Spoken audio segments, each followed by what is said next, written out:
Hello students, अभी अपने करने जा रहे हैं डेवलपमेंट बायोलॉजी का last topic, classification of placenta on the basis of histology.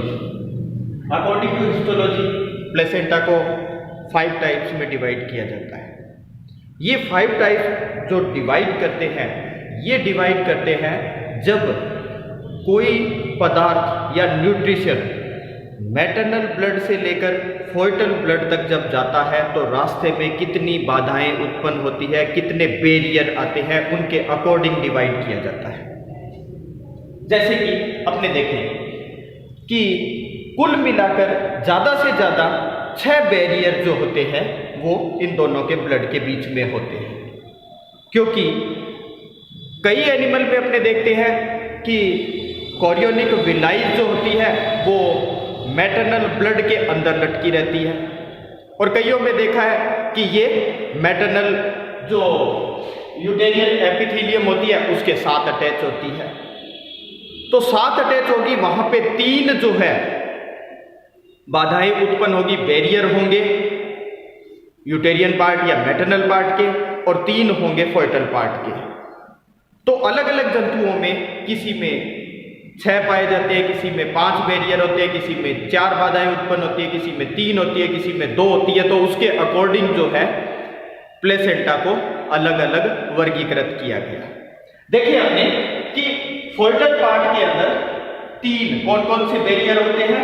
पहला होता है endothelium blood vessels of foetal part. यहाँ पर जो ब्लड के बाद ब्लड वेसल की एंडोथेलियम होती है उसका जो है एक बैरियर। दूसरा होता है कोरियोनिक कनेक्टिव टिश्यू का बैरियर। तीसरा होता है कोरियोनिक एपिथेलियम का बैरियर। इधर आपने देखे यूटेरियन पार्ट या मैटरनल पार्ट, यानी ऊपर वाला ये था फोइटल पार्ट, नीचे वाला जो है मैटरनल पार्ट। तो मैटरनल पार्ट में भी 3 बैरियर होते हैं। कौन कौन से? यूटेरियन एपिथेलियम, दूसरा होता है कनेक्टिव या कनेक्टिव टिश्यू जो कि एंडोमेट्रियम के कनेक्टिव टिश्यूज होते हैं, और तीसरा होता है endothelium of maternal blood vessels. तो यहां से ब्लड से लेकर मैटरनल ब्लड से लेकर फोइटल ब्लड के बीच के अंदर जो है 6 बाधाएं उत्पन्न होती है ज्यादा से ज्यादा, और इसके अकॉर्डिंग ही इनको जो है वर्गीकृत किया जाता है। अलग अलग जो है नाम दिए गए 5 टाइप के। तो देखिए पहला टाइप कौन सा होता है। जो फर्स्ट टाइप है वो होता है अपने देखें एपिथेलियोकोरियल प्लेसेंटा। एपिथेलियोकोरियल प्लेसेंटा के अंदर कुल मिलाकर फोइटल पार्ट और मैटरनल पार्ट के 3 भाग जो है दोनों के बीच में बैरियर होते हैं।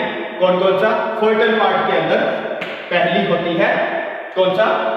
Endothelium blood vessels of foetal part, फिर कोरियोनिक कनेक्टिव टिश्यू, फिर कोरियोनिक एपिथेलियम, फिर यूटेरियन भाग का आ जाता है या मैटरनल भाग का आ जाता है यूटेरियन एपिथेलियम, एंडोमेट्रियल कनेक्टिव टिश्यूज और एंडोथेलियम मैटरनल ब्लड वेसल्स।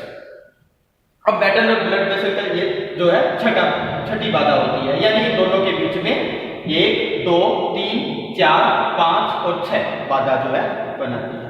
और इस प्रकार की जिसमें प्लेसेंटा पाई जाती है जिन जंतुओं के अंदर, उनको अपने उस प्लेसेंटा को कहते हैं एपिथेलियोकोरियल प्लेसेंटा। ये प्लेसेंटा जो होती है मार्सुपियल्स, लूमर्स और पिग वगैरह के अंदर, सुअर वगैरह के अंदर इस प्रकार की प्लेसेंटा पाई जाती है। अब अपने दूसरी देखते हैं सिंडेस्मो कोरियल प्लेसेंटा। अब सिंडेस्मोकोरियल प्लेसेंटा जो होती है इसमें फोइटल पार्ट के तो 3 भाग पाए जाते हैं, लेकिन मैटरनल पार्ट के 2 ही भाग पाए जाते हैं। कौन कौन से 2? 1 नंबर को छोड़ दो, 2 और 3। कौन सा? एंडोमेट्रियल कनेक्टिव टिश्यूज और एंडोथेलियम ब्लड वेसल्स। यहाँ जो है 2 पार्ट जो होते हैं वो मैटरनल पार्ट के, और 3 पार्ट जो है फोइटल पार्ट के पाए जाते हैं। तीसरे नंबर अपने दूसरे नंबर सिंडेस्मो में देखते हैं कि इस प्रकार की जो प्लेसेंटा होती है वो गाय में, भेड़ में, बकरी में, इनके अंदर जो है इस प्रकार की प्लेसेंटा जो है पाई जाती है। तीसरे प्रकार की आती है एंडोथेलियोकोरियल प्लेसेंटा। एंडोथेलियल कोरियल प्लेसेंटा जो होती है वो एंडोथेलियल कोरियल प्लेसेंटा के अंदर फोइटल पार्ट के 3 भाग कौन कौन से? Endothelium blood vessels, chorionic connective tissue chorionic epithelium, ये तो पाए जाते हैं, लेकिन मैटरनल पार्ट जो होता है उसका एक ही भाग पाया जाता है, कौन सा? Endometrial connective tissues. और इस प्रकार की जो प्लेसेंटा होती है वो मांसाहारी जंतुओं में, जैसे कुत्ते में, बिल्ली के अंदर, विभिन्न प्रकार के शेर, तेंदुए वगैरह, इनके अंदर जो मांसाहारी जंतुओं के अंदर इस प्रकार की प्लेसेंटा पाई जाती है। यहाँ पर जब आते हैं तो यहाँ पर इनका संबंध जो होते हैं वो घनिष्ठता जो होती है वो बढ़ जाती है और शिशु जन्म के समय सुगमता नहीं होती है। प्लेसेंटा टूटते समय या तो मैटरनल पार्ट या फोइटल पार्ट का कुछ भाग जो है टूटता है साथ में। तो यहाँ पर अपने देखते हैं चौथे टाइप की जो होती है हीमोकोरियल प्लेसेंटा कहलाती है। हीमोकोरियल प्लेसेंटा जो होती है वो हाई इंटीमेंसी यानी घनिष्ठता के आधार पर अगर आपने देखे तो ये बहुत घनिष्ठ संबंध हो जाता है इनका। या फोइटल पार्ट के 3 जो है जो भाग होते हैं वो 3 भाग पाए जाते हैं, जबकि मैटरनल पार्ट का एक भी भाग नहीं पाया जाता। क्यों?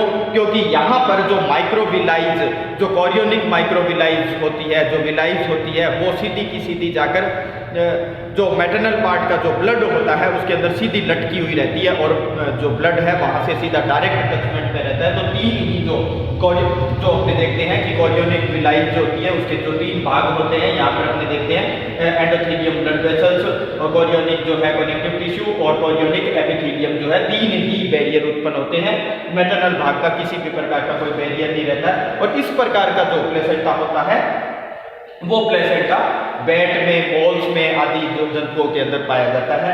यहाँ पर जब शिशु जन्म होता है उस समय प्लेसेंटा में जो यूट्रस का कुछ भाग टूटकर साथ आ जाता है और इस वजह से जो है काफ़ी समय तक जो न्यू बॉर्न बेबी होता है उसके साथ जो है अपरा का कुछ भाग या प्लेसेंटा का कुछ भाग जो है लटका रहता है। कुछ समय के बाद वो टूटकर अलग हो जाता है। 5वां भाग अपने देखते हैं, जो 5वां प्लेसेंटा होता है, 5वें टाइप का प्लेसेंटा, वो होता है हीमोएंडोथेलियल प्लेसेंटा। हीमोएंडोथेलियल प्लेसेंटा में क्या होता है? फोइटल पार्ट होता है उसका एक भाग कम हो जाता है। कौन सा भाग? यहाँ पर कॉरियोनिक एपिथेलियम जो होती है वो कम हो जाती है और 2 भाग ओनली फोइटस पार्ट के पाए जाते हैं। कौन सी? ब्लड वेसल्स के, एंडोथेलियम और कॉरियोनिक कनेक्टिव टिश्यूज पाए जाते हैं। और मैटरनल भाग का एक भी भाग नहीं पाया जाता। यहाँ भी जो माइक्रोविलाइज होती है वो डायरेक्ट ब्लड की टचमेंट में, मैटरनल ब्लड की टचमेंट में रहती है। इस प्रकार का जो प्लेसेंटा होता है वो प्लेसेंटा चूहे में और गिनी पिग वगैरह जंतुओं के अंदर पाया जाता है। इसमें जब शिशु का जन्म होता है यहाँ पर हाईली इंटीमेसी पाई जाती है इन जंतुओं के अंदर। हाईली इंटीमेसी के अंदर क्या होता है? बहुत ज़्यादा घनिष्ठ संबंध होता है प्लेसेंटा का मैटरनल पार्ट के साथ। और जब शिशु का जन्म होता है उस समय जो शिशु का कुछ भाग जो होता है वो जो है टूटकर जो है प्लेसेंटा के साथ अलग हो जाता है। तो इस प्रकार से जो है ये जो है 5 प्रकार की प्लेसेंटा जो होती है वो हिस्टोलॉजी के अकॉर्डिंग जो है अपने स्टडी करते हैं। पहले टाइप की जो कि अपने डिस्कस की कौन सी? एपिथेलियोकोरियल प्लेसेंटा, दूसरी सिंडेस्मो प्लेसेंटा, तीसरी जो है एंडोथेलियोकोरियल प्लेसेंटा, चौथी जो है हीमोकोरियल प्लेसेंटा और 5वीं टाइप की जो है वो है हीमोएंडोथेलियल प्लेसेंटा। तो इस प्रकार से 5 प्रकार की जो प्लेसेंटा होती है वो अकॉर्डिंग टू हिस्टोलॉजी जंतुओं के अंदर, अलग अलग जंतुओं के अंदर अलग अलग पाई जाती है। इसको एक बार ध्यान से पढ़ो, फिर उसके बाद डायग्राम देखो और फिर उसके बाद दोबारा जो है एक बार स्टडी करो।